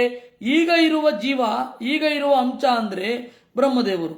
ಯಾಕೆ ಅಂದರೆ ಕಾಲ ಒಂದು ಆತ್ಮಿಕ ಕ್ರಿಯೆ. ನಾನು ಇದ್ದೇನೆ ಅನ್ನುವ ಅರಿವೇ ಅದನ್ನೇ ಮೂಲಭೂತವಾಗಿ ಕಾಲ ಅಂತ ಕರೆಯೋದು. ನಾನು ಈ ಪರಿಣಾಮವನ್ನು ಅನುಭವಿಸಿದೆ ಎನ್ನುವ ಮನೋಭಾವವೇ ಕಾಲದ ಅನುಭವ.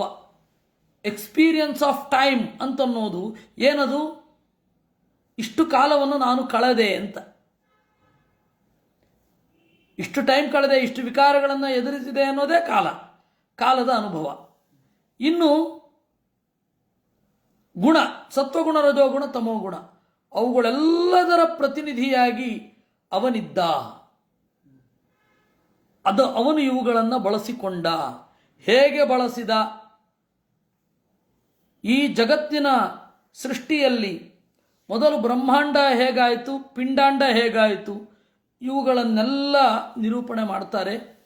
ಅದನ್ನು ನಾವು ನಾಳೆ ನೋಡೋಣ. ಈ ಚಿಂತನೆ ಏನಿದೆ ಅದನ್ನು ಇಲ್ಲಿಗೆ ಮುಗಿಸಿ ನಾವೀಗ ನೋಡಬೇಕಾದದ್ದು ತ್ರಿವಿಕ್ರಮ ಪಂಡಿತರ ಒಂದು ಹಾಡು. ಅದು ಆಚಾರ್ಯರು ತ್ರಿವಿಕ್ರಮ ಪಂಡಿತರಿಗೆ ಒಲಿದಿದ್ರು. ಆಚಾರ್ಯರ ಅಂತರಂಗ ಶಿಷ್ಯರಲ್ಲಿ ತ್ರಿವಿಕ್ರಮ ಪಂಡಿತರು ಮಿಗಿಲು. ವೇದಾತ್ಮ ತೀರ್ಥರು ಕೂಡ ಅವರನ್ನ ಭಗವಾನ್ ತ್ರಿವಿಕ್ರಮ ಪಂಡಿತಾಚಾರ್ಯ ವರ್ಯಃ ಅಂತ ಕರೀತಾರೆ. ಅಂತಹ ತ್ರಿವಿಕ್ರಮ ಪಂಡಿತರು ಆಚಾರ್ಯರನ್ನ ಯಾವ ರೀತಿ ಚಿಂತಿಸಿದರು ಅಂಗಾಲಿನಿಂದ ನೆತ್ತಿಯವರೆಗೆ ಅಂತ ಅದನ್ನು ನೋಡೋಣ.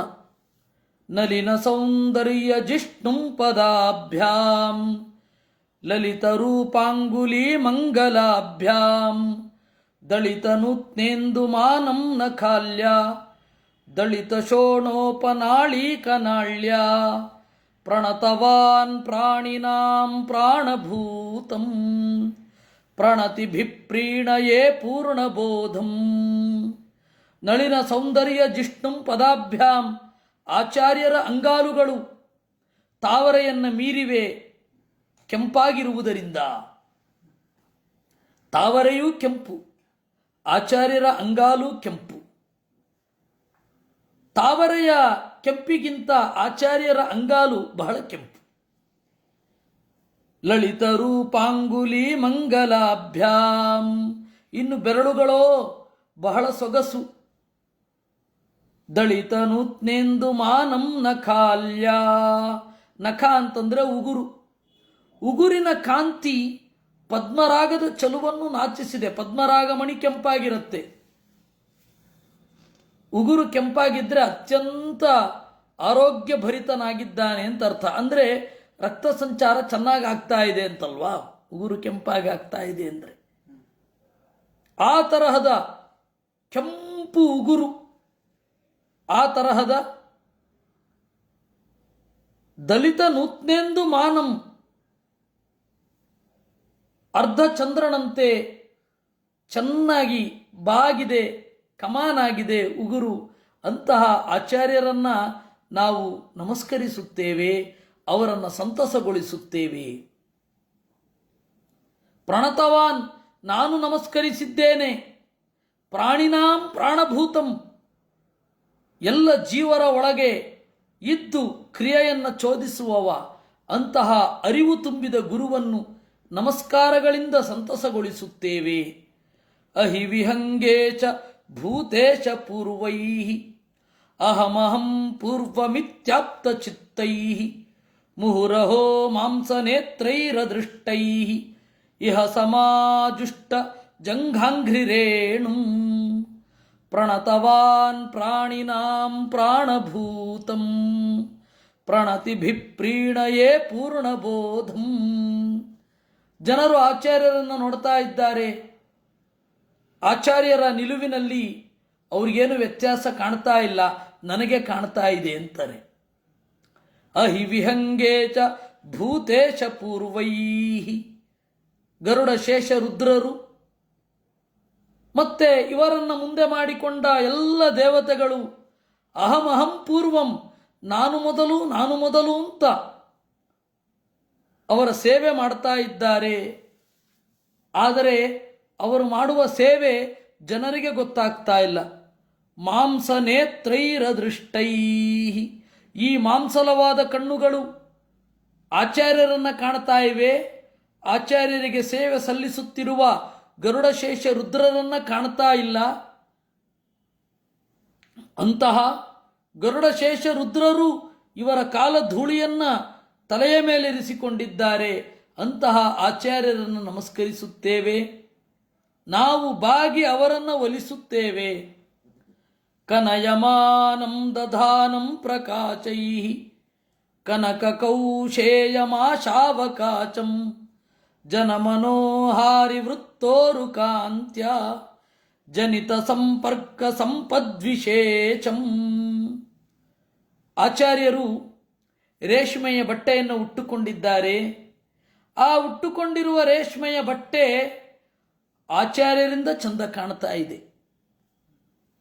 ಕನಯಮಾನಂ ದಧಾನಂ ಪ್ರಕಾಶೈಃ ಕನಕ ಕೌಶೇಯಮಾಶಾವಕಾಶಂ.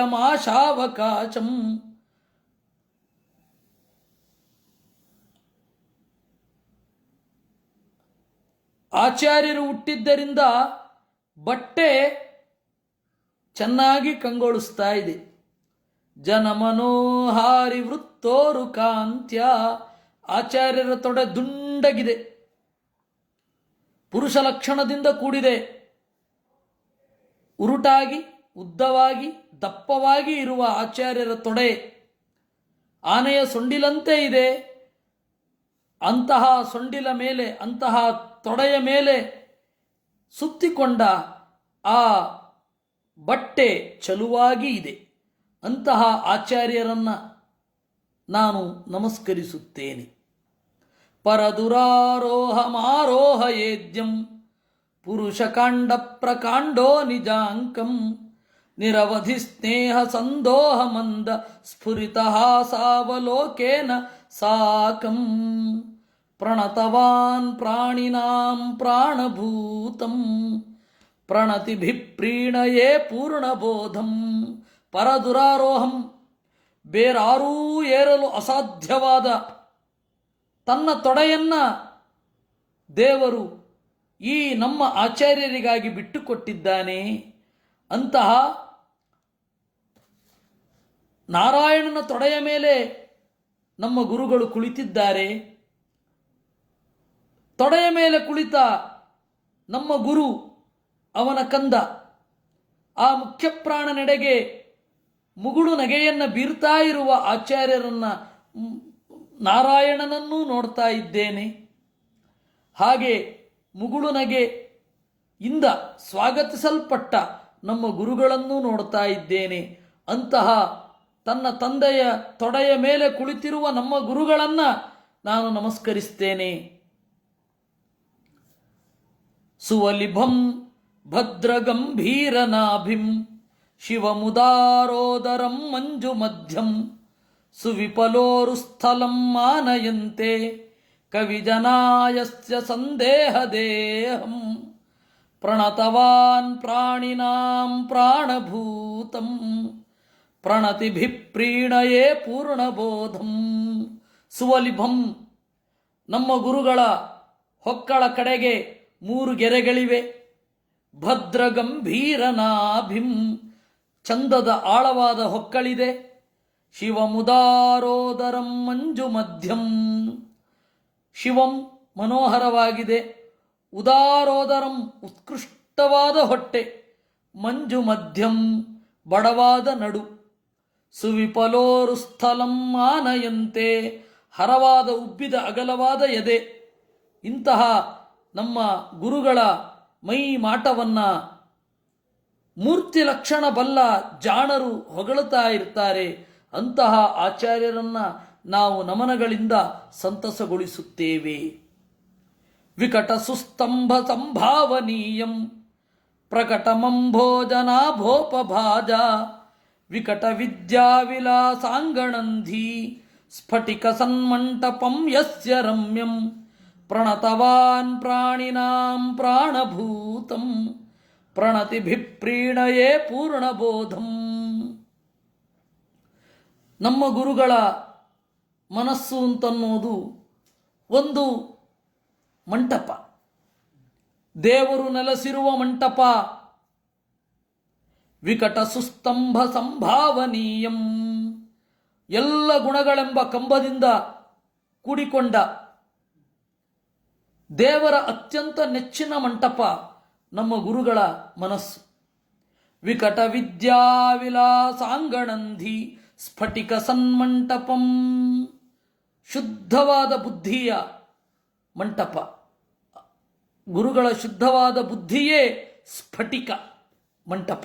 ಸ್ಫಟಿಕ ಬೆಳಗಿರುತ್ತೆ, ಆಚಾರ್ಯರ ಬುದ್ಧಿ ಅನ್ನೋದು ಸ್ಫಟಿಕ ಮಂಟಪ ಇದ್ದ ಹಾಗೆ. ಅದು ವಿಕಟ ವಿದ್ಯಾವಿಲಾಸಾಂಗಣಂ, ಎಲ್ಲ ವಿದ್ಯೆಯ ಅಂಗಣ, ಆಡುಂಬಲ. ಅಂತಹ ನಮ್ಮ ಗುರುಗಳ ಬಗೆಯಲ್ಲಿ ನಾರಾಯಣ ನೆಲೆಗೊಂಡಿದ್ದಾನೆ. ಅವನಿಗೆ ಅತ್ಯಂತ ಪ್ರಿಯವಾದ ಮಂಟಪ. ಅಂತಹ ಆಚಾರ್ಯರನ್ನ ನಾವು ನಮಸ್ಕರಿಸುತ್ತೇವೆ. ಹೀಗೆ ಎದೆಯ ತನಕ ಆಯಿತು. ಆಮೇಲೆ ಆಚಾರ್ಯರ ತೋಳಿಗೆ ಬರ್ತಾರೆ. ಭುಜಗಭೋಗಾಭಮುದ್ಯಮ್ಯ ಹೃದಯಂ ನಿಜ ಭುಜಂ ದಕ್ಷಿಣಂ ಲಕ್ಷಣಾಢ್ಯಂ ಲಲಿತ ಮುದ್ರಿಕ್ತ ವಿಜ್ಞಾನ ಮುದ್ರಂ ಭಜ ಭಜಾನಂತಮಿತಿ ಆಲಪಂತಂ. ಭುಜಗಭೋಗಾಭಂ, ಹಾವಿನಂತೆ ಉರುಟಾದ ಉದ್ದವಾದ, ಹೃದಯಂ ಚಂದದ, ದಕ್ಷಿಣಂ ಲಕ್ಷಣಾಢ್ಯಂ, ಲಕ್ಷಣದಿಂದ ತುಂಬಿರುವ ತನ್ನ ಬಲ ತೋಳನ್ನ ಲಲಿತ ಮುದ್ರಿಕ್ತ ವಿಜ್ಞಾನ ಮುದ್ರಂ, ವಿಜ್ಞಾನ ಮುದ್ರೆಯಲ್ಲಿ ಹಿಡಿದುಕೊಂಡ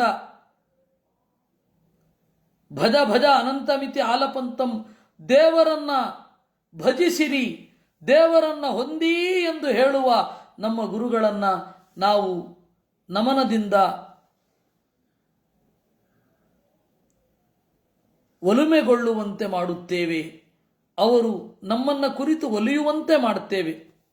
ಭವದವೋಷ್ಣೇನ ತಾತಪ್ಯಮಾನಾನ್ ಭುವಿ ಪರಂ ನಾಥಮಪ್ರೇಕ್ಷಮಾಣಾನ್ ಭುವನಮಾನ್ಯೇನ ಚಾನ್ಯೇನ ದೋಷ್ಣ ಭವತು ಭೀರ್ಮೇತಿ ನ ಸಾಂತ್ವಯಂತಂ ಪ್ರಣತವಾನ್ ಪ್ರಾಣಿನಾಂ ಪ್ರಾಣಭೂತಂ ಪ್ರಣತಿಭಿಪ್ರೀಣಯೇ ಪೂರ್ಣಬೋಧಂ. ಭವದವೋಷ್ಣೇನ ತಾತಪ್ಯಮಾನಾನ್, ಸಂಸಾರವೆಂಬ ಬಿಸಿಲಿನ ಬೇಗೆಯಿಂದ ಬಳಲಿರುವ ಆಚಾರ್ಯರನ್ನ ಹೊರತುಪಡಿಸಿ ಬೇರೊಬ್ಬರನ್ನ ನಾಥ ಎಂದು ಹೊಂದದ ಜನರಿಗೆ ತನ್ನ ಎಡಗೈಯನ್ನು ಎತ್ತಿ ಭವತು ಭೇರ್ಮೇತಿ ನ ಸಾಂತ್ವಯಂತಂ, ಭಯಬೇಡ ನಿಮಗೆ ಅಂತ ಸಂತೈಸುತ್ತಿರುವ, ಅಂದರೆ ಅಭಯ ಮುದ್ರೆಯನ್ನ ಹಿಡಿದ ನಮ್ಮ ಗುರುಗಳನ್ನ ಬಾಗಿ ಒಲಿಸುತ್ತೇವೆ. ಅಂದರೆ ಆಚಾರ್ಯರು ಹೇಗಿರಬೇಕು? ವೇದವ್ಯಾಸರ ತರಹನೇ ಬಲಗೈಯಲ್ಲಿ ಜ್ಞಾನ ಮುದ್ರೆ, ಎಡಗೈಯಲ್ಲಿ ಅಭಯ ಮುದ್ರೆ, ಹಾಗೇ ಇರಬೇಕು. ಉಡುಪಿಯಲ್ಲಿ ಕೃಷ್ಣ ಮಠದ ಗರ್ಭಗುಡಿಯ ಪೌಳಿಯಲ್ಲಿ ಇರುವ ಆಚಾರ್ಯರು ಹಾಗೇ ಚಿಂತನೆ ಮಾಡಬೇಕು, ಬೇರೆ ರೀತಿಯಾಗಿ ಅಲ್ಲ. ಅಧಿಗಲಂ ವಾನರೋ ಮನ್ಯಮಾಲಾಂ ವಿಧಿಮುಖೋದಾರ ಭೂಭಾರಮಾಲಾಂ ವಿಧಿ ವಿಧಾತ್ರಾಕ್ಷಮಾಲಾಂ ಪುರಾಯೋ ವ್ಯಧಿಕಲೋಕಾತತಾಂ ಕೀರ್ತಿಮಾಲಾಂ ಪ್ರಣತವಾನ್ ಪ್ರಾಣಿನಾಂ ಪ್ರಾಣಭೂತಂ ಪ್ರಣತಿಭಿಪ್ರೀಣಯೇ ಪೂರ್ಣಬೋಧಂ. ಕಪಿಯಾಗಿದ್ದಾಗ ಕಾಡು ಹೂಗಳ ಮಾಲೆಯನ್ನು ಹೊತ್ತೆ ವಿಧಿಮುಖೋದಾರ ಭೂಭಾರಮಾಲಾಂ, ರುದ್ರದೇವರಿಗೂ ತಲೆಬೇನೆಯಾಗಿರುವ ಭೂಭಾರವನ್ನು ಇಳಿಸುವ ಹೊಣೆಯೆಂಬ ಮಾಲೆಯನ್ನ ಹೊತ್ತೆ ಆಮೇಲೆ ಸನ್ಯಾಸಿಯಾಗಿ ಜಪದ ಮಾಲೆಯನ್ನು ಹಿಡಿದುಕೊಂಡೆ. ಹೀಗೆ ಮೂರೂ ಅವತಾರಗಳಲ್ಲಿ ನಿನ್ನ ಕೀರ್ತಿ ಎಂಬ ಮಾಲೆಯನ್ನು ತೊಟ್ಟುಕೊಂಡೆ. ಓ ಗುರುವೇ, ಪ್ರಣತವಾನ್ ಪ್ರಾಣಿನಾಂ ಪ್ರಾಣಭೂತಂ ಪ್ರಣತಿಭಿಪ್ರೀಣಯೇ ಪೂರ್ಣಬೋಧಂ. ಅಂತಹ ತುಂಬಿರುವ ಅರಿವಿನ ನಮ್ಮ ಗುರುಗಳನ್ನು ಬಾಗಿ ಒಲಿಸುತ್ತೇವೆ. ಮೃದುತಮಂ ವಿಭ್ರಮಂ ಬಿಭ್ರದಾಸೀತ್ ವದನಮಿಂದೋತ್ಸಮಂ ಯಸ್ಯ ಸಾಕ್ಷಾತ್ ಮದನ ಮುದ್ದೀಪಯೇದಿಂದುರೇತತ್ ಮದಸಖಂ ಸಂದಹೇದೇ ಚ ಭೇದಃ ಪ್ರಣತವಾನ್ ಪ್ರಾಣಿನಾಂ ಪ್ರಾಣಭೂತಂ ಪ್ರಣತಿಭಿಪ್ರೀಣಯೇ ಪೂರ್ಣಬೋಧಂ. ಚಂದ್ರನದ್ದು ತಂಪಾದ ಬೆಳಕು, ನಮ್ಮ ಗುರುಗಳ ಮೋರೆಯ ಬೆಳಕು ಕೂಡ ತಂಪಾಗಿ ಇದೆ, ನೋಡಿದವರಿಗೆ ಸಂತೋಷ ಆಗ್ತದೆ. ಆಚಾರ್ಯರ ಮೋರೆ ಅಂದರೆ ಚಲುವಾಂತ ಚಲುವ ಆಚಾರ್ಯರು, ಚಲುವಾದ ಮೋರೆ. ಆದರೆ ಚಂದ್ರ ಮದನ ಮುದ್ದೀಪಯೇದಿಂದುರೇ ತತ್ ಮದಸಖಂ, ಚಂದ್ರನನ್ನು ನೋಡಿದರೆ ಹರೆಯದವರಿಗೆ ಕಾಮ ಉಕ್ಕಿ ಬಂದೀತು. ಆದರೆ ನಮ್ಮ ಗುರುಗಳ ತಂಬೆಳಕು ಚೆಲ್ಲುವ ಮೋರೆಯನ್ನು ನೋಡಿದರೆ ಕಾಮ ಪೀಡೆ ಪರಿಹಾರವಾದೀತು. ಆ ತರಹದ ಇಷ್ಟೇ ವ್ಯತ್ಯಾಸ. ವಿಷಯ ಕಾಮನೆಯನ್ನೇ ನಾಶ ಮಾಡಿಬಿಡ್ತದೆ. ಮದ ಸಖಂ, ಮದ ಬರಲಿಕ್ಕೇನು ಕಾರಣ ಅಂದರೆ ಕಾಮ. ಆ ಕಾಮ ಇದ್ದಾಗಲೇ ನಾವು ಶರೀರ ಸೌಂದರ್ಯವನ್ನು ಲೆಕ್ಕಿಸೋದು. ಓಹ್, ನಾನು ಇಷ್ಟು ಚೆಂದಾಗಿದ್ದೇನೆ, ಅವರಿಷ್ಟು ಚೆನ್ನಾಗಿದ್ದಾರೆ. ಆ ಸೌಂದರ್ಯದ ಮೇಲೆ ನಾವೇನು ಮಾಡ್ತೇವೆ, ಬೆಲೆ ಕೊಡ್ತಾ ಹೋಗ್ತೇವೆ.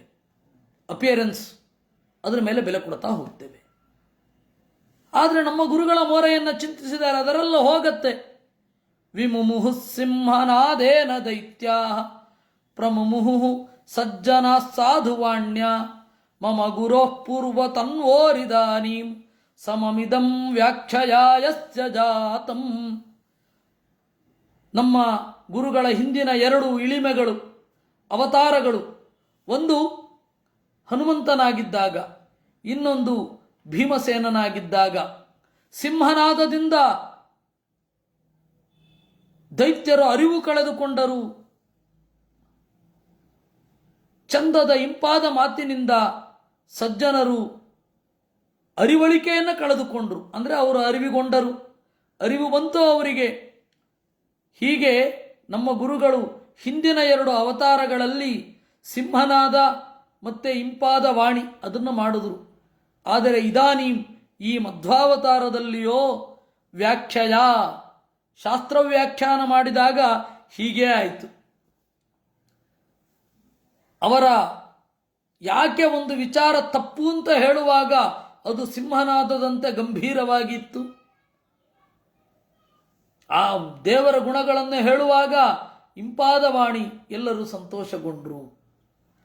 ಶಿವಮುಖೈರೇಕತೋ ದೇವವೃಂದೈ ಶುಕಮುಖೈರನ್ಯತಃ ಸನ್ಮುನೀಂದ್ರೈ ಶುಕಶುಚಿವ್ಯಾಖ್ಯಮಾಸ್ರಾಕುಲಾಕ್ಷೈ ಶಿರಸಿ ಬದ್ಧಾಂಜಲಿಂ ಭಕ್ತಿ ಹೇತೋ ಪ್ರಣತವಾನ್ ಪ್ರಾಣಿನಾಂ ಪ್ರಾಣಭೂತಂ ಪ್ರಣತಿಭಿಪ್ರೀಣಯೇ ಪೂರ್ಣಬೋಧಂ.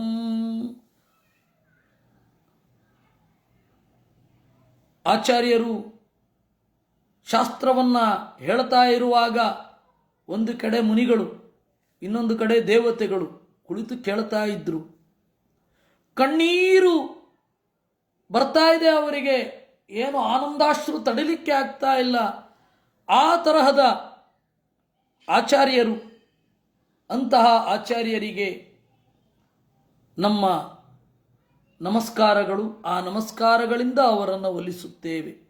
ತರುಣಹಾರಾವಲಿ ದಂತ ಪಂಕ್ತಿಂ ಶರಣದಂ ಶಾರದಾ ಶ್ಲಾಘ್ಯವಾಚಂ ಕರುಣಯಾ ಮಂದಹಾಸೇನ ಮಂದಂ ಶರಣಯಾ ತಂ ಜನಂ ವೀಕ್ಷಮಾಣಂ ಪ್ರಣತವಾನ್ ಪ್ರಾಣಿನಾಂ ಪ್ರಾಣಭೂತಂ ಪ್ರಣತಿಭಿಪ್ರೀಣಯೇ ಪೂರ್ಣಬೋಧಂ. ತರುಣಹಾರಾವಲಿ ದಂತಪಂಕ್ತಿಂ, ಪುಟ್ಟಾದ ಮುತ್ತಿನ ಮಾಲೆಯಂತೆ ಇದೆ ನಮ್ಮ ಗುರುಗಳ ಹಲ್ಲಿನ ಸಾಲು. ಶರಣದಂ ಶಾರದಾ ಶ್ಲಾಘ್ಯವಾಚಂ, ಶಾರದೆಯೂ ಕೂಡ ಮೆಚ್ಚಿ ಅಹುದೆನ್ನುವಂತಹ ಮಾತು ಇದೆ. ಕರುಣಯ ಮಂದಹಾಸೇನ ಮಂದಂ, ಕರುಣೆ ಇದೆ, ಮುಗುಳು ನಗುವ ಮೋರೆ ಇದೆ ಆಚಾರ್ಯರದ್ದು. ಅಂತಹ ಕರುಣೆಯಿಂದ, ಮುಗುಳು ನಗೆಯಿಂದ ಶರಣು ಬಂದ ಜನರನ್ನು ನೋಡುತ್ತಿರುವ ನಮ್ಮ ಗುರುಗಳನ್ನು ನಮಿಸುತ್ತೇವೆ, ನಮಿಸಿ ಒಲಿಸುತ್ತೇವೆ.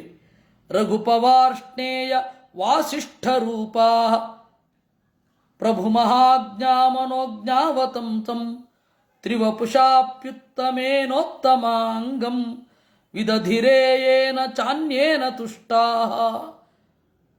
ರಾಮಾವತಾರದಲ್ಲಿ, ಕೃಷ್ಣಾವತಾರದಲ್ಲಿ, ವೇದವ್ಯಾಸಾವತಾರದಲ್ಲಿ 3 ರೂಪದಿಂದ ದೇವರು ಇಳಿದು ಬಂದಾಗ ಅವನಿಗೆ ಸೇವೆಯನ್ನು ಸಲ್ಲಿಸಿದವ 3 ರೂಪದ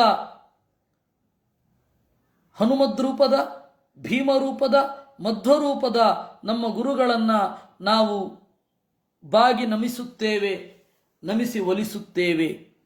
ವಿಧಿಭವೇಂದ್ರಾದಿ ದೇವಾಧಿನಾಥಂ ಕಮಲಯಾಸನ್ನತ ಶ್ರೀಪದಾಬ್ಜಂ ಕಮಲನಾಭಂ ಭಜಂತಂ ಸುಭಕ್ತ್ಯ ಸುಜನತುಷ್ಟಿಪ್ರದಂ ವಾಸುದೇವಂ ಪ್ರಣತವಾನ್ ಪ್ರಾಣಿನಾಂ ಪ್ರಾಣಭೂತಂ ಪ್ರಣತಿಭಿಪ್ರೀಣಯೇ ಪೂರ್ಣಬೋಧಂ. ವಿಧಿಭವೇಂದ್ರಾದಿ ದೇವಾಧಿನಾಥಂ, ಬ್ರಹ್ಮರುದ್ರ ಮೊದಲಾದವರಿಗೆ ಒಡೆಯನಾದ, ಲೋಕವೆಂಬ ತಾವರೆಯನ್ನು ಹೊಕ್ಕಳಲ್ಲಿ ಹೊತ್ತ ಸಜ್ಜನರಿಗೆ, ಒಳ್ಳೆಯವರಿಗೆ ಸಂತಸ ಉಂಟು ಮಾಡುವ ನಾರಾಯಣನನ್ನ ಏಕಚಿತ್ತದಿಂದ ಭಜಿಸುವ ನಮ್ಮ ಗುರುಗಳನ್ನು ನಮಿಸುತ್ತೇವೆ, ನಮಿಸಿ ಒಲಿಸುತ್ತೇವೆ ಅಂತ ತ್ರಿವಿಕ್ರಮ ಪಂಡಿತರು ಆಚಾರ್ಯರನ್ನ ಅಡಿಯಿಂದ ಮುಡಿಯವರೆಗೆ ವರ್ಣನೆ ಮಾಡಿದ್ದಾರೆ. ಅಂತಹ ತ್ರಿವಿಕ್ರಮ ಪಂಡಿತರ ನೆನಪು ಆಯಿತು. ಈ ತ್ರಿವಿಕ್ರಮ ಪಂಡಿತರು ಕೊಂಡಾಡಿದ ಮಧ್ವರ ನೆನಪು ಆಯಿತು. ಹೀಗೆ ಆಚಾರ್ಯರನ್ನು ನೋಡಿದ್ದೇವೆ. ನಾಳೆ ಇದರ ಜೊತೆಗೆ